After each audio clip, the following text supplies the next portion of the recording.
I'm a clinician at heart, and I really love treating more than anything. And I think every question, research-wise, I come up with, if I decide to do it, it always has to kind of come back to how it can help out. This is A New Angle, and I'm your host, Justin Angle, marketing professor at the University of Montana. This podcast is my chance to speak with cool people doing awesome things in and around the great state of Montana. We are proudly underwritten by First Security Bank and Blackfoot Communications. All right, welcome back. Thanks for tuning in this week. Really excited about this week's episode. I got to sit down with good friend and colleague, Professor Rich Willy. Rich is a professor of physical therapy here at the University of Montana.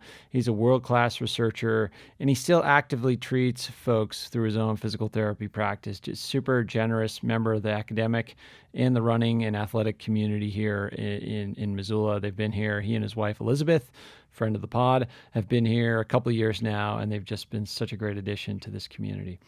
Rich is an expert on running injuries, and he's not afraid to ask unpopular questions and break paradigms. In this conversation today, we talk about Rich's research, but we try to frame it in terms of actionable insights we can all use to keep our bodies healthy and moving.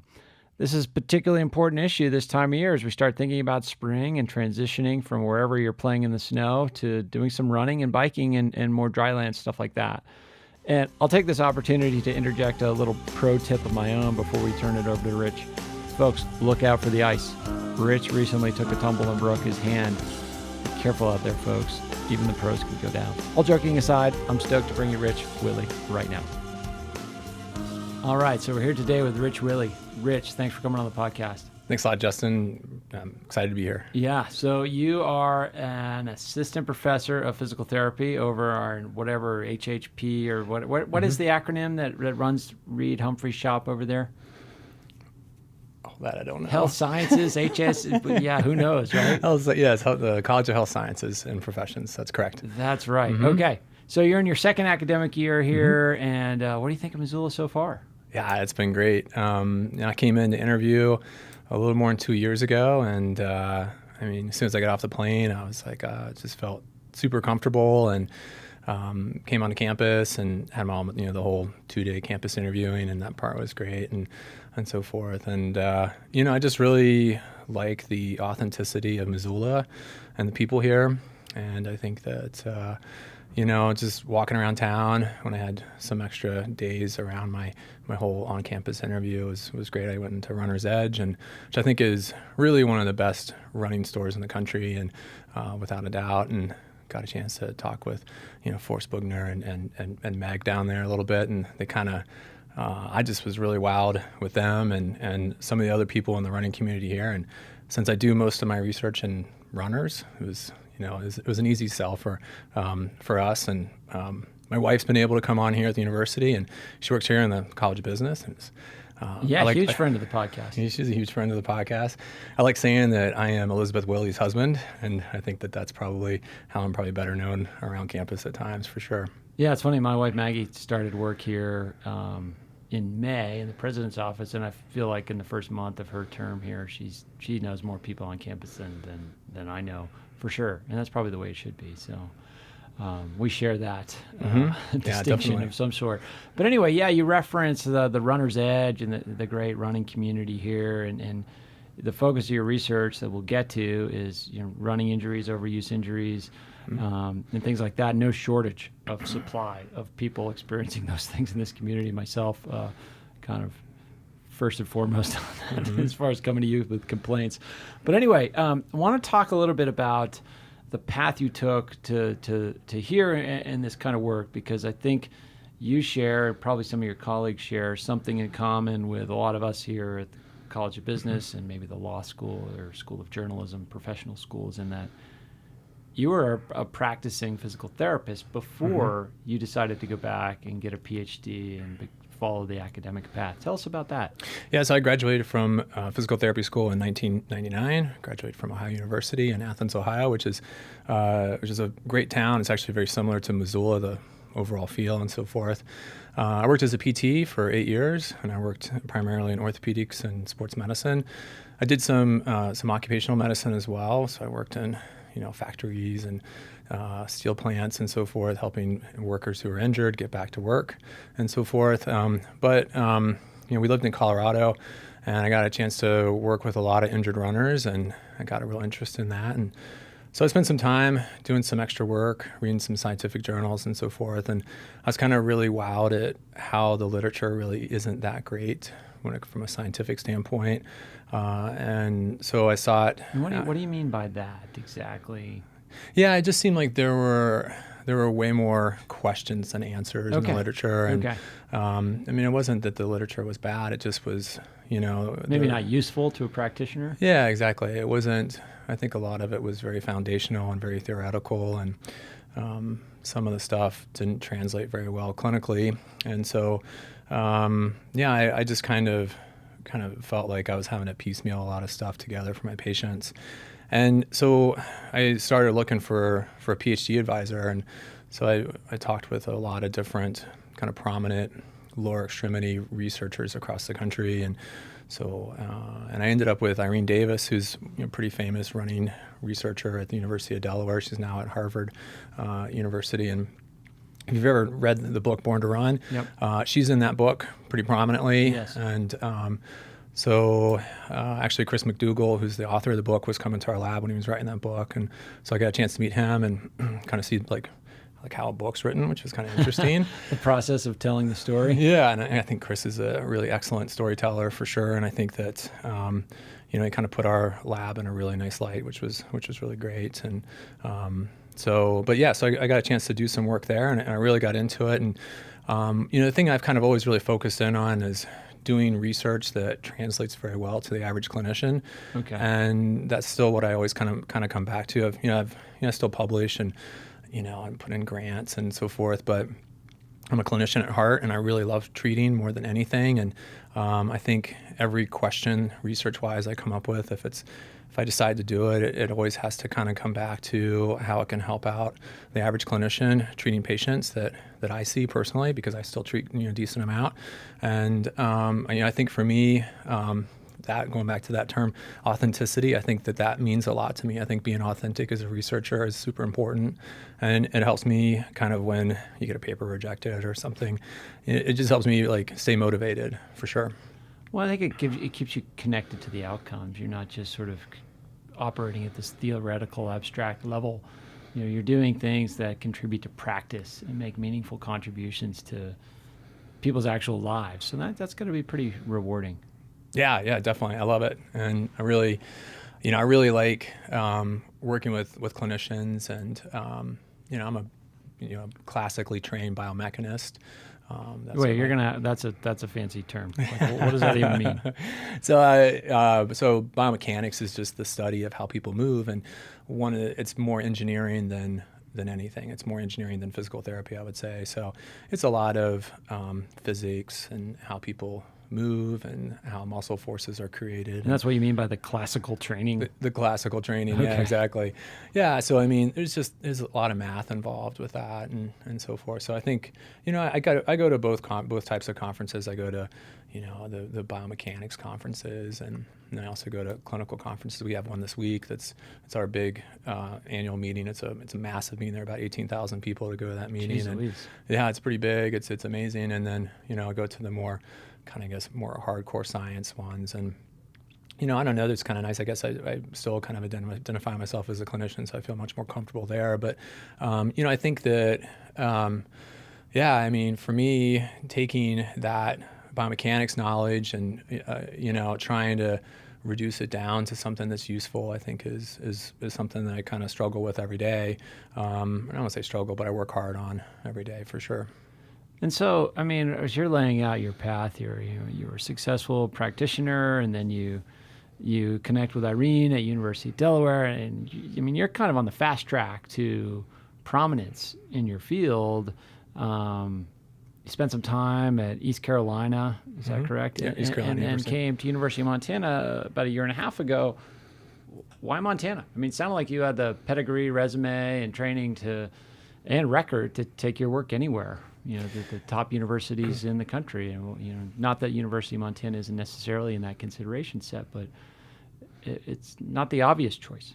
Yeah, our program is great here. Our chair Anita Sanazir is awesome. I really love working with her, and everybody else in our department, I think, is great as well.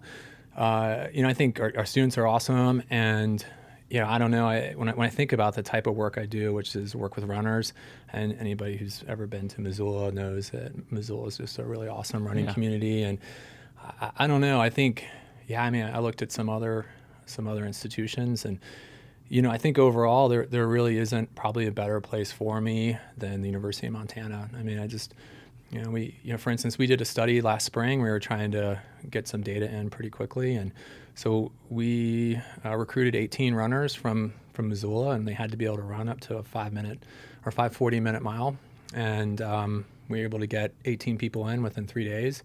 And I've never been able to do that anywhere, including the University of Delaware, which is a good running community as well. But I mean, I think that. So that's, that speaks to two things. One, there's just a general ability level here. Yeah, for sure. And commitment to the training for running, but also a community that embraces making contributions to knowledge and science and what we're trying to do here, and just sort of gung-ho to say yes to things like that.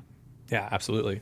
Yeah, it's been everything that we thought it would be and then more. And so I think, my wife's super happy here. I am too. And I think from a life balance standpoint, there's that also. I mean, I think that, I'm in it for the long haul from a career standpoint, and I need to be able to, go out and do some refreshing, and whether it be mountain biking or cross-country skiing or what have you, which I'm not very good at yet, but I'm working hard on it. But at the same time, I have the ability to come here, and I've got great institutional support, and work very hard and generate some good research here. So I want to talk about that research, because one thing that I noticed, I've been a runner for years, as you and listeners probably know, and struggled with overuse injuries. And every time I go in, I've seen a lot of physical therapists, and most of the time you go in and you're told, oh, your foot's messed up, or you do this wrong, or this muscle's weak, and all that maybe or maybe not is true.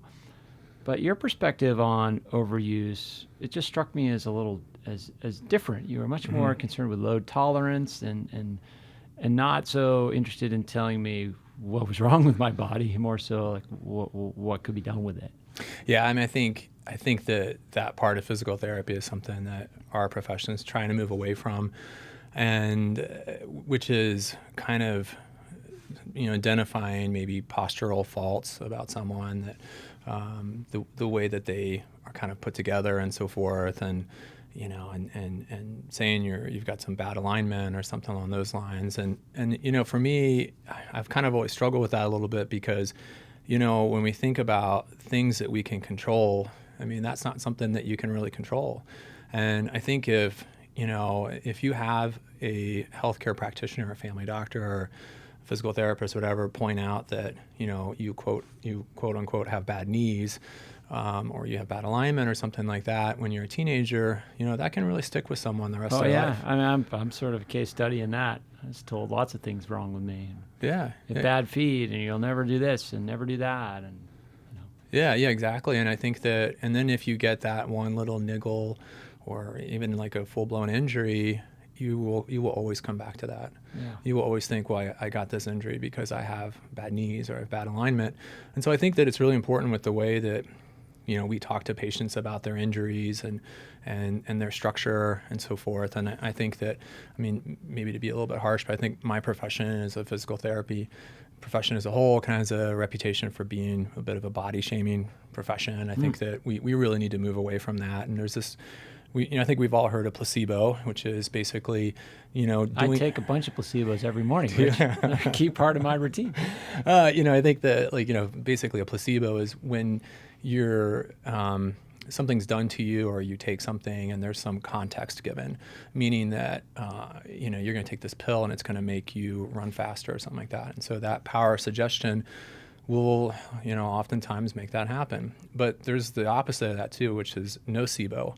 And so if someone tells you, that, again, like you have bad hips or something like that, it automatically lowers or reduces that person's ability to get better. And it kind of lowers their own expectations for themselves. And I think as clinicians, it also does the same for us too. If we've kind of, labeled a patient as having some sort of alignment issue, and they're not progressing at the rate that we want them to, a lot of times it comes back to, oh, well, that person has XYZ going on and so forth. So for me, I've kind of really focused more on a load tolerance standpoint. And, I think that when you look at, I think ultra running actually is a really good example of this, that, just a very progressive overload of someone, very, very slow overload, but someone's going to get a lot stronger, and their overall capacity to run, I think, will, it has historically been shown to really improve dramatically. And I think that when you look at what ultra runners can do, I think even a couple years ago, I think some of the times that people run now is just mind blowing. And so I think that when we explain things to the average patient, I think rather than talking to them about, maybe what came up on an MRI, because they can patients can get super fixated on like a disc herniation or a labral tear or something like that. I think it's important to kind of keep in mind the overall context. So like a labral tear of your hip, for instance, a recent study came out that found that 68% of all college athletes have an asymptomatic labral tear. 68%. 68%. So wow. That means that they have a labral tear and they don't even realize it. Yep. And so why is that? And then oftentimes what happens then is that maybe one of those athletes might get like a hip flexor strain or something like that. And then, of course, in our healthcare system, they might go get an MRI.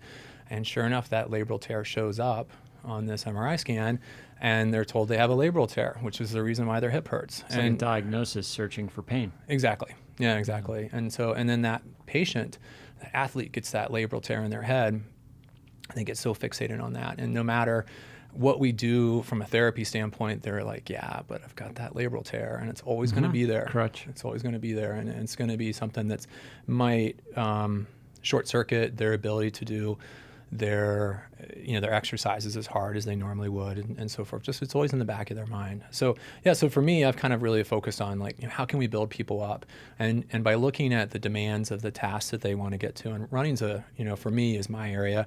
And when we look at running, the amount of quadricep force that's required to run is pretty massive, and the amount of calf muscle force that's required to run is pretty massive. And so when we're looking at, how can we prepare that athlete who's injured to get back to doing that activity of running, we have to really start thinking about how can we do the best strength and conditioning that we can for this individual to strengthen up not just their muscle, but the connective tissue and the joint and the bone that muscle is attached to. And the more that we do that, I think the better off that our patients are going to be, and they're going to have a more seamless and more durable return to their activity of choice, in this case, running. So speaking of that load tolerance thing, a notion that's, I guess I've been told, I'm not sure by whom, but yet the muscles adapt and strengthen at a faster rate than do the connective tissues. Mm-hmm. And that translates into some risk of overuse when you're starting up again or starting something new. Is that accurate? Yeah, definitely. I think so. There's a really famous tendon researcher. Her name's Jill Cook. She's from Australia, and she really likes to say that you have a very smart muscle attached to a very dumb tendon, and muscle adapts very quickly to load, and it does. And if you ever go to the gym and lift some weight, give yourself a couple of days of rest, and you go back in, and you're going to be able to lift a little bit more the next time you go in. And tendon and bone just doesn't adapt as quickly, so it's a little bit dumber. And so as a result, what can happen then is you can get a muscle that is hypertrophying or getting larger and getting stronger at a much faster rate than the tendon does. And so you often see things kind of break down around the second and third week. So right now, a lot of people are kind of starting to feel some aches and pains after they've started up their New Year's resolution exercise programs, right. And this is when a lot of injuries start to occur. And you see that also in the military too, with basic combat training, that most injuries peak in the third week of basic combat training, like stress fractures and so forth. The other area where you really see this happen a lot is in cross country with high school athletes. Okay. They come back after the summer. Maybe they haven't been training very consistently. They've had some summer vacations mixed in with their families and so forth, and they weren't doing their homework when it comes to running. And they show up, and they get back to practice, and they show up for the first day, and they start running. And then around the second and third week, that's typically when things like shin splints and stress fractures and knee pain tends to peak right around then. And that's just because their muscles have adapted at a much faster rate than things like bone and articular cartilage and their tendons. So let's actually press a little bit more on that. Kind of a time when people in this community and beyond are starting to think about, maybe hanging up those skis. The snow's melting out, and I want to get back on the bike, get back out running. And I know for me, like those transition times are times where I feel a little bit at risk because I'm still so excited about the new activity and the freshness of it. And maybe it's the fact that the lungs are generally fit and the muscle memory comes back. But yeah, those aches and pains, those overuse injuries, those happen. And how do we avoid those? Like, what are some things that routines or things we can do to prepare ourselves for those transitions from season to season? A New Angle is underwritten by First Security Bank and Blackfoot Communications, two cool companies doing awesome things all over Montana. Hi, this is Chris Shook, Dean of the College of Business at the University of Montana, and you are listening to A New Angle. Yeah, I mean, Missoula is kind of an interesting place in that like people seem to be fit year round. Yeah.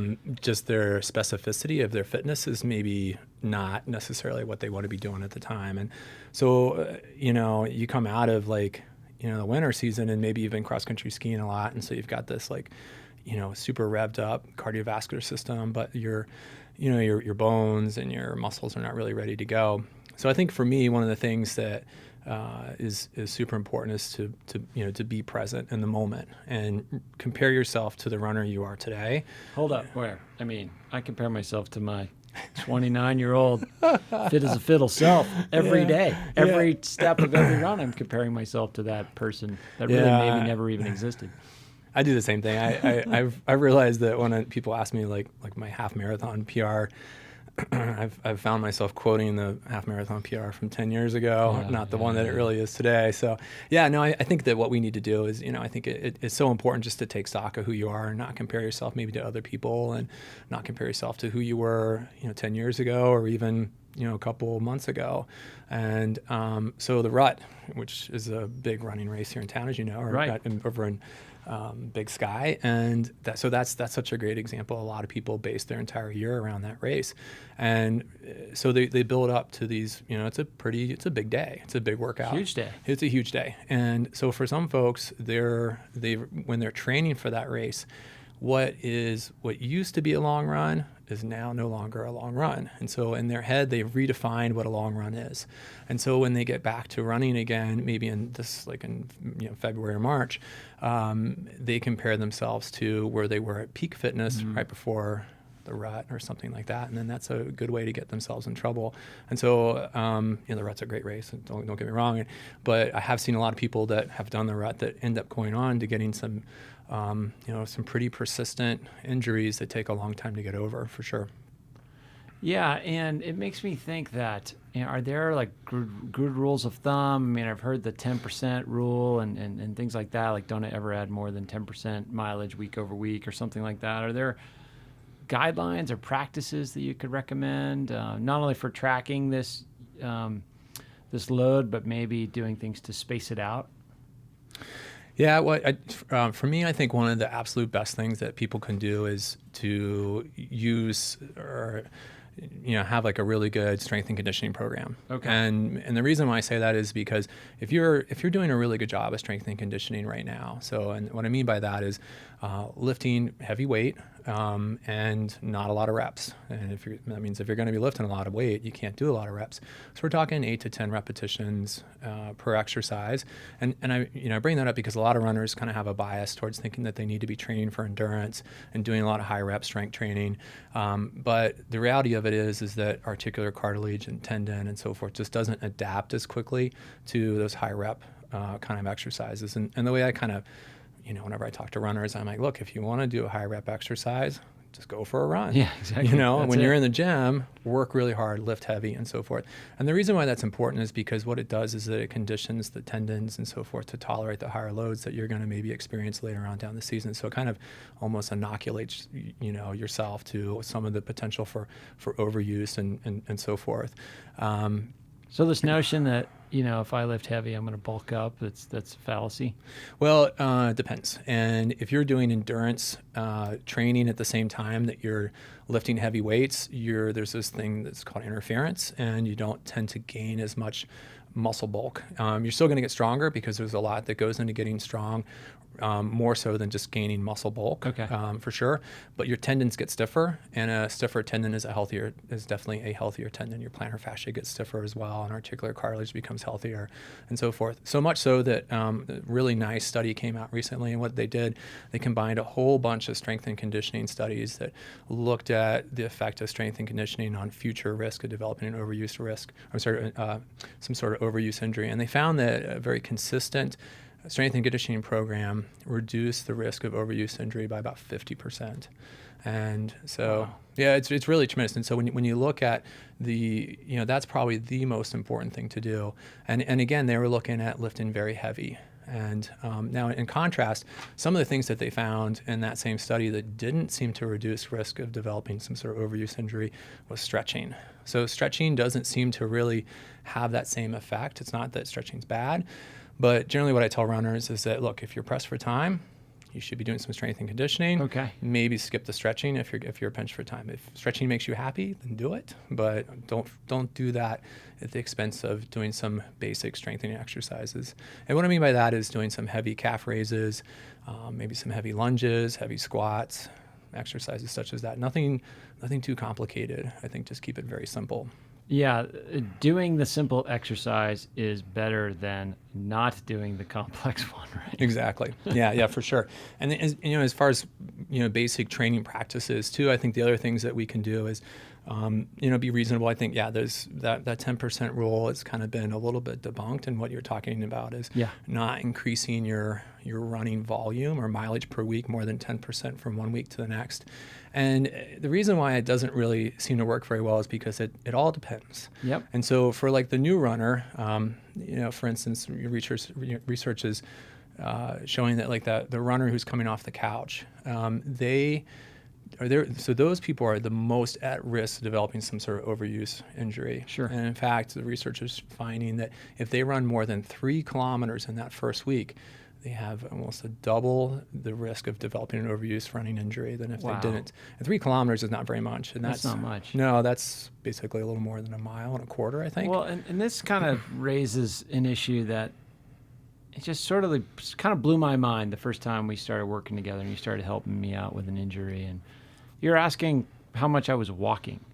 Oh, yeah, right. Yeah. I was like, what are you talking about? I'm a runner. I'm not a walker. Like, why would I go out and walk? That's why I'm running. That's right. And I've heard you speak about the importance of integrating walking and its relationship to load tolerance, and also you've told me about how you integrate it as a key part of your training, but also your rehab from intermittent niggles and such. Talk about walking and why it's so important. Yeah. So if you go out for a 7-mile run, the average person takes about 10,000 steps. And that's on top of the number of steps they're taking during a given day. And so the average American walks about 5,000 steps per day, which is not very much. And I know a lot of times we hear this recommendation that we should do about 10,000 steps per day, but and that's also the evidence behind that is a little bit fuzzy, but still, the average American is far below that. So if you're only walking 5,000 steps per day, which means and think about those as loading cycles. So you're loading your bones and your muscles and your articular cartilage, 5,000 times per day. And then suddenly you layer on top of it like another, maybe you go out for a 5-mile run or something like that. Say you do 5,000 additional steps. Well, congratulations, you just doubled your loading on your legs per day. And that is too much of a change. And so I think that when we're looking at maybe recovering from an injury, or you're starting up at the beginning of a season, I think the best thing to do is just start going and doing some vigorous walking if you haven't been already. I think that step counters can be super helpful with this too, and work on getting those steps up per day. Start taking the dog for a little bit extra longer walk or something along those lines. But we see this a lot in runners who have injuries, and that they get maybe a little depressed or so forth because they can't do running, and so they end up spending a lot of time on the couch or so forth. And you have someone who goes from running, maybe doing 15,000 steps a day down to maybe 3,000 or 4,000 steps per day. And then once the pain goes away, as their injury kind of chills out a little bit, they jump back into it, and they might go back and do a 3-5 mile run. Which, suddenly, for a runner, that's pretty short routine. It's pretty short. It's very routine. But that's going to be a dramatic relative overload for that person. Yeah. And so you got to really build back up. And so, I think that, so I think when you look at the average return to run program, where someone's walking for a minute, or walking for 2 minutes, running for a minute or something like that, that's maybe 30 minutes long, that's still going to be about 4,000 or 5,000 steps. So generally I tell people that before you start doing a new running program, you should be building yourself up to about walking for 40 minutes straight, so you're ready to start doing that return to run program, because otherwise it's going to be it's a big ask of your system, particularly if you're an older individual who maybe hasn't had a good consistent history of exercise.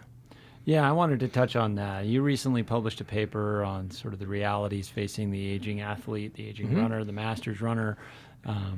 You tell us about some of the key findings from that. It was a review piece, right? Yeah, it's just a review piece, and we're going to be doing some more work looking at how we can And just to be clear, Rich is at the tip of the spear in this field. I mean, you publish an academic paper, but it gets covered and picked up and extended by Runner's World and a lot of these top outlets. So your work is leading the discussion of what's best practice in this area. Yeah, thanks. Yeah, I mean, really for just a review paper, is we basically just took a lot of the best literature that's out there and tried to put together a good kind of cohesive story as far as what happens as we age. And when you look at the older runner, the masters runner, which is a runner who's above the age of 40, one of the things that there's some really interesting things that are that pretty consistently happen across individuals, and that's that we start to lose calf function. So our calf muscle becomes we tend to atrophy, or we lose muscle bulk there a little bit quicker, lose muscle force from our calf muscles. What if you never had it? Yeah, well then you're starting at an even lower place. But yeah, I have less to fall, I guess. Let's put it that way. Yeah, well, so when you look at between the ages of 35 and 65, the average runner loses a little less than 1% of their push-off power per year. Wow. And that is coming almost solely from loss of calf muscle function. So, we tend to think about running as, a lot of times you think, it's all about your glute muscles, so your hip extensors and so forth. But the reality is, unless you're sprinting, running is predominantly a calf exercise. Okay. And so about 50% of our muscle forces during running comes from our calf muscles.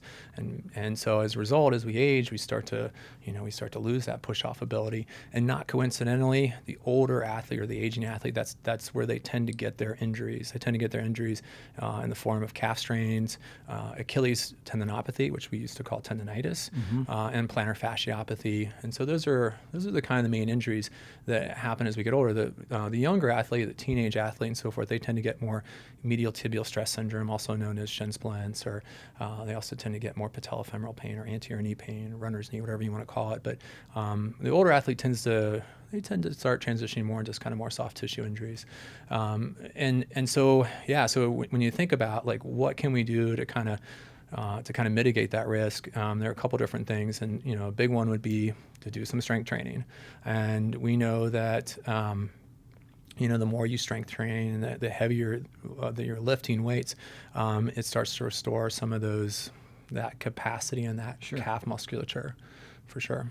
Just basic calf raises and just basic calf heavy. raises. Just heavy. You're saying heavy, so don't think that going out and jumping rope or doing body weight calf raises is the way through. The best allocation of time is to load up the rack and go for it. Yeah, exactly. So yeah, if you're going into the gym and you're just lifting, you grab like a 5-pound dumbbell or something like that, and you're lifting it kind of slow and so forth, you probably got a better workout walking into the gym that day. And so, you should, now granted, that might be where you're starting off, but you should really aim to try to get that weight up quite a bit higher. And are there any rules of thumb, like your target should be some percentage of body weight a certain number of times? Or it ends up being right around 30 to 35% of your body weight per leg, like an isolated one leg. So you're doing a one-legged calf raise, and you're holding maybe 30% of your body weight in your hand. That, of course, that's going to take some time to get up to that point. For sure.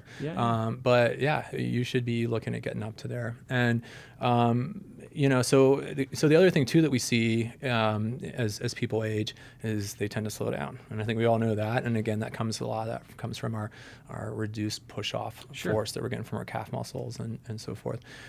But there's a little bit of the chicken or the egg there too, because as we age, there's some behavioral things that occur in the olding or the aging runner, and that's that we tend to maybe not train as consistently.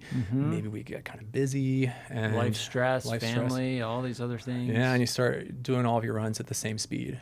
And so then as a result, you kind of lose that pep. And so that's another thing that the aging runner can do is they can add some speed work and maybe go to the weekly track workout or like hill repeats are excellent because when you do hill repeats, it's a kind of it's like a low grade form of strength training, and it really emphasizes your calf musculature for sure. So, and again, start off kind of easy with that, but all those things can kind of lead into kind of our kind of slow decline in running speed.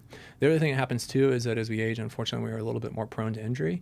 And so when you get injured, you kind of lose that that whole consistency of training. And so I think that anything you can do to kind of, really work on not making rapid changes in your training load can be super helpful also as far as reducing your risk of having an injury and missing some significant training time. And I know for me, I never got injured until my late 30s, and I never missed training time. And now it's something I got to be a little bit more careful about. I got to watch my training loads a little bit more carefully. Yeah, absolutely. Your sleep isn't as good. You got a kid in the mix, like all these different dynamics that are additional stressors. I mean, that's one thing too that, a little off topic, but the role that general life stress plays in our recovery. I think the default sort of thinking for an athlete is that, all of your stress is your athletic stress. Right. This is my running volume, and this is how many miles and the paces and all that. And you don't think, well, oh yeah, this morning I had to take my mom to the airport at 4:00 in the morning or whatever. And I slept a lot less. Or I had a really stressful day at the office. And, those sorts of things, I think, particularly for the aging athlete, become so much more important and more common, I guess.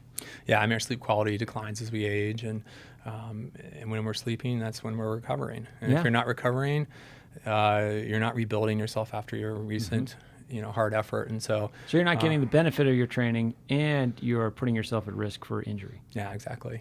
Again, the military is a great place where they don't get a lot of sleep, particularly during basic combat training. Yeah, not a lot of choice. And so the Israeli military has done some work in this area because they've had a lot of trouble with stress fractures and so forth, and they've been able to reduce their stress fracture occurrence by about 50% by enforcing 6 to 7 hours of sleep per night, which doesn't sound like a lot to some people, but when you're talking about basic combat training, that is a lot. And as far as reducing some of the sleep disturbances, waking people up in the middle of the night and stuff like that. So sleep really seems to matter. And they didn't do really anything else other than just enforce some sleep. Say, look, you've got to be getting that 6 to 7 hours of sleep per night. So it does make a big difference. And when you look at adolescent athletes too, sleep disturbances for them also increases the risk of overuse injuries as well. Mm-hmm. So, Rich, I want to transition here to kind of a hot topic in an area where you've sort of not necessarily waited, but leaned into some controversy. And you mentioned Born to Run and your advisor Irene and Dan Lieberman up at Harvard and this notion of barefoot running and minimalist shoes and in whatever, just 2005, I think, when that book came out, and it just led to this proliferation of all these kinds of running shoes and a whole practice about, matching up sort of biomechanics of the runner to the attributes of a shoe. And in some ways, that's been an interesting period because it's led to a proliferation of types of different running shoes and a lot better selection for the customer. Yet at the same time, I don't know if the customer is necessarily better off. So talk a little bit about the running shoe industry and your recent findings on the efficacy of various shoes. Yeah, so, back when Born to Run came out, one of the things that it was kind of really pushing was this idea that, we are born to run, and that, that we shouldn't be wearing the kind of typical running shoe that you can buy at a running shoe store or like your big box stores or whatever at the time. Well, in that book, it was kind of the thesis that the running shoe industry was corrupt in a way, right? I'm not saying that those are your words, but that was part of the narrative that McDougall was putting out there. Yeah, I think it was a little bit. I in my opinion, I thought it was maybe a little much as far as when it came down to the corrupt part of it, because they're just trying to do the best job that they can, and they're looking at how the whole foot functions and so forth, and the idea at the time was that if your foot pronated a lot, or if your foot rolled in, became more flat, then it kind of increased your risk of developing an overuse injury. And so the running shoe industry had designed running shoes that would really try to control that motion of the foot. But the problem is that running injury rates didn't really change once these shoes came onto the market. And so at the time, there was a lot of emphasis on matching up shoe type to the person's foot shape. And so if you had a high arch, you got more of a cushioned shoe. If you had a low arch, you got more of a motion control type shoe. And again, it didn't really seem to make much difference. So this book came along, and at the same time, it kind of coincided with some research coming out of our lab and some other labs. And we were looking at when you're running, if you run in less of a shoe, like a minimalist type shoe, or even barefoot, what does it do? And so when you run in a minimalist shoe, and it all depends, at the time it was really thought that you would kind of naturally soften how hard you're hitting the ground, because it would hurt your heel because you don't have as much cushion there and so forth. But unfortunately, that hasn't really come out so much in the literature. The science is saying that if you run in a minimalist shoe, you actually hit the ground harder. Your impacts go up. And I think a lot of it is that for some of us, we've been running in cushioned shoes for 15, 20 years, and suddenly you take away that cushion, your nervous system, how we control the way we run is not suddenly going to change and say, whoa, I'm going to start running very soft, because you don't have the musculature to do that. And so as a result, a lot of people ended up getting calf strains and plantar fasciopathy or fasciitis, however you want to call it, and some stress fractures in their feet, because those connective tissues weren't really designed for that. So injury rates actually went up after people started running more minimalist type shoes. And as a result, the minimalist shoe boom kind of went away. And in fact, now 0.8% of the shoe market are minimalist shoes. So hardly anybody. And how is that? There must be a threshold when a shoe becomes minimalist as far as the stack height or the amount of cushion. Yeah, so you can look at a couple different attributes with shoes. You can look at stack height, which is just how much cushion there is. There's this idea of heel to toe drop, which is basically just like it sounds. It's how much cushion you have underneath your heel and how much cushion you have underneath your toes and so forth. How flexible the shoe is and so forth. So there's a kind of a continuum that you can look at on that, and there's still a lot of kind of disagreement in my field on how you can really classify stuff. It seems like the heel to toe drop, as much as you will hear that discussed a lot, that doesn't seem to make that much difference in running mechanics. Okay. And so, and in fact, if you go to the extreme of a zero drop shoe, that can actually increase loads on your Achilles tendon and so forth, and can kind of set us up for more issues with Achilles tendinopathy and so forth. But so when we think about running shoes, it seems like the pendulum swung almost too far. It went from like most things do. Like most things do, exactly. And so then it's kind of swung back again, and now we've got maximalist shoes, and so we've got these Hoka type shoes that have it's like running on pillows, and so the people that are still in the minimalist shoe camp are kind of villainizing these maximalist shoes, and there are a lot of people out there that run in these Hoka shoes. And when you think about Missoula and the trail running community here, you see a lot of people running in maximalist shoes.